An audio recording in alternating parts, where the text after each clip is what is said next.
सदियों पुरानी है परफ्यूम की दीवानगी। इत्र को खुशबूदार दुनिया में बहुत ही ऊंचा मुकाम हासिल है। शायद ही कोई ऐसा घर हो जहां आपको इत्र ना मिले। इत्र को अतर भी कहा जाता है। इत्र बहुत ही गाढ़े परफ्यूम होते हैं। यही कारण है कि इन्हें बहुत ही थोड़ी मात्रा में शीशियों में बेचा जाता है।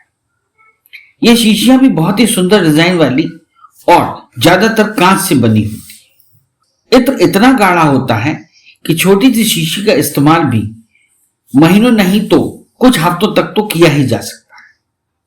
प्राकृतिक तेल की शुद्धता और प्रकृति के कारण इत्र के खराब होने की संभावनाएं बहुत कम होती है। लेकिन अगर इत्र के शुद्ध अर्क को पतला करने के लिए वेजिटेबल ऑयल में मिलाया जाता है तो जल्दी खराब होने की संभावना हो सकती है।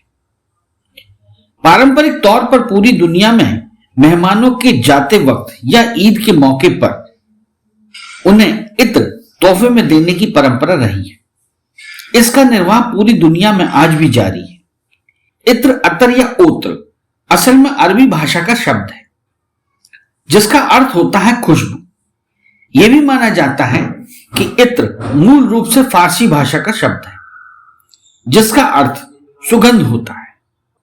इत्र को कई धार्मिक ग्रंथों में इस संसार की सबसे कीमती वस्तु कहा गया है। यहां तक कि पैगंबर मोहम्मद साहब को भी इत्र बहुत प्रिय था। इत्र का इस्तेमाल हिंदू, बौद्ध और सिख धर्म में पूजा, भोजन और मेडिटेशन में किया जाता है। परफ्यूम की शुरुआत के बारे में कई मत प्रचलित हैं। आमतौर पर दुनिया के पहले परफ्यूम निर्माता के रूप में मेसोपोटामिया, फारस और मिस्र के लोगों को माना जाता है।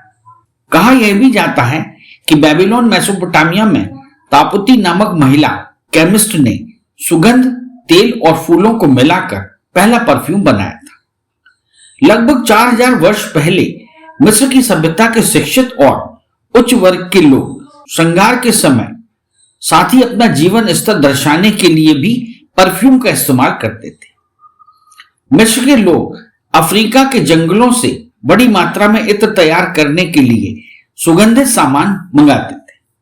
वे धार्मिक अनुष्ठान से लेकर रोजमर्रा के जीवन में और यहां तक कि किसी भी मृतक के क्रियाकर्म समारोह के दौरान परफ्यूम का इस्तेमाल करते थे। मिस्र की किंग्स घाटी में स्थित शाही मकबरों की दीवारों पर बने चित्र और प्रदर्शनी सेंट खासकर लिली की कहानी का वर्णन करते हैं।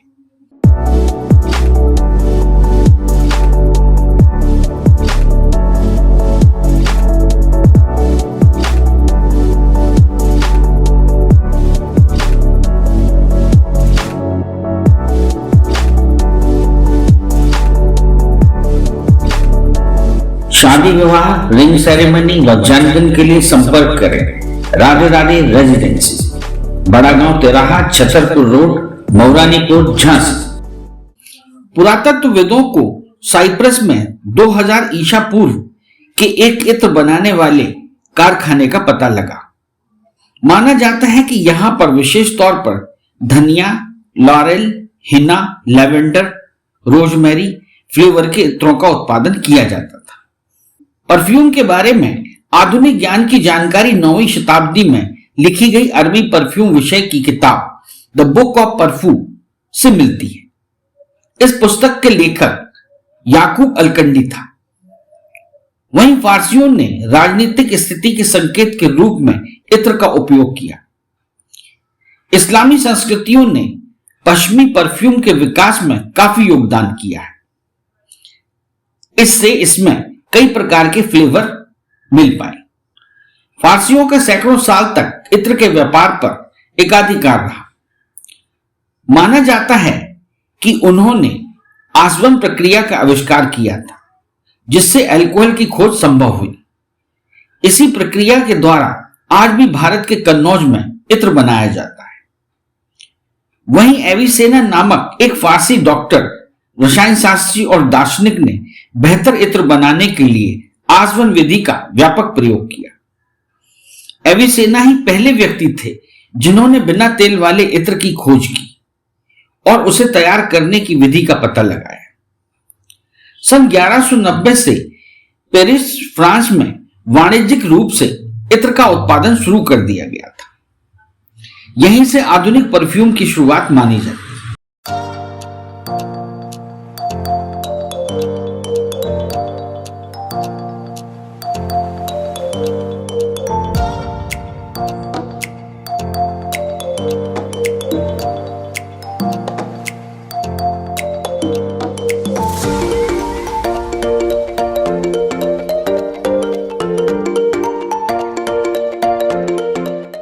Radha makeovers, Neeta colony, Mauranipur.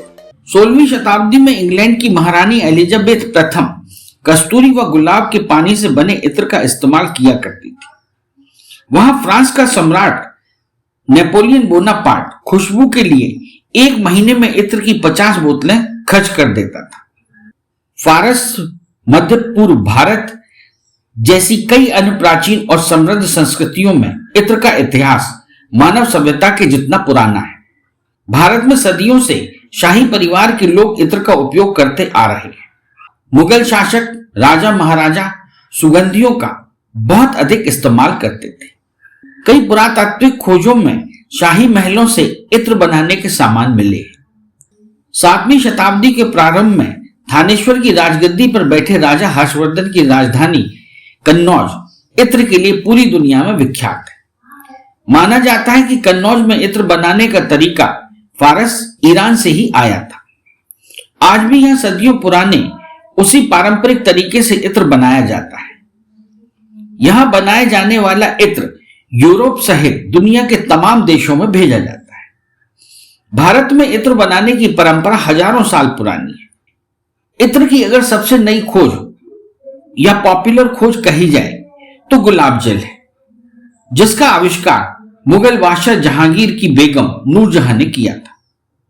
आसवन विधि के जरिए इस इत्र बनाने की प्रक्रिया का जिक्र आयुर्वेद के प्रसिद्ध ग्रंथ चरक संहिता में मिलता है। वहीं उत्तर भारत में 7वीं सदी में लिखे गए ग्रंथ हर्षचरित में भी अगर की लकड़ी से बने खुशबूदार तेल के उपयोग का जिक्र मिलता है। प्राचीन भारत में इत्र बनाने के लिए खुशबूदार फूलों और पौधों को पानी या तेल में डुबोकर रखा जाता था। इससे धीरे धीरे पौधे अपनी खुशबू पानी या तेल में छोड़ देते थे। बाद में पौधे या फूलों को इत्र से निकाल दिया जाता था। इन इत्रों को राजघराने के लोग या महत्वपूर्ण लोग ही इस्तेमाल में लाया करते थे। Hotel Kavya, smart residency and marriage house, सभी आधुनिक सुख सुविधाओं से पूर्णतः सुसज्जित, फुली एयर कंडीशनिंग।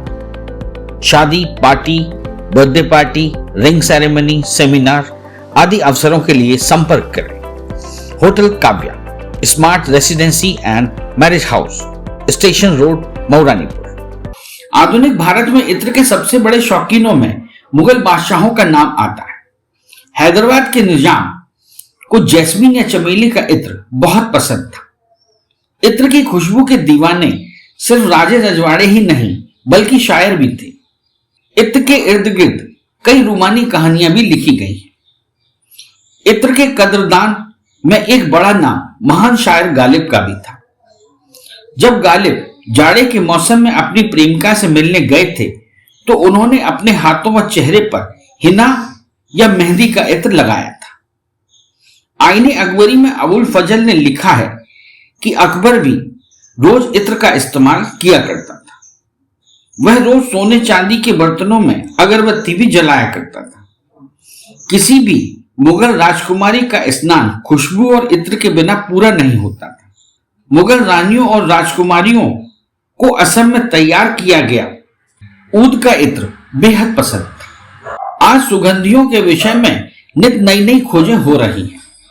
अल्कोहल से बनी सुगंध इत्र या परफ्यूम के पूरे विश्व में अपने अपने ढंग से बनाए जाने वाले कारखाने हैं, जिनकी तीखी गंध नथनों को फाड़ डालती है।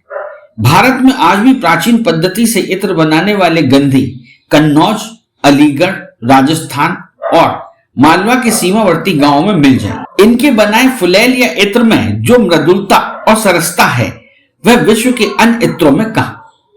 इस चैनल को लाइक और सब्सक्राइब करना ना भूलें। देखते रहिए बंजारा बीट्स।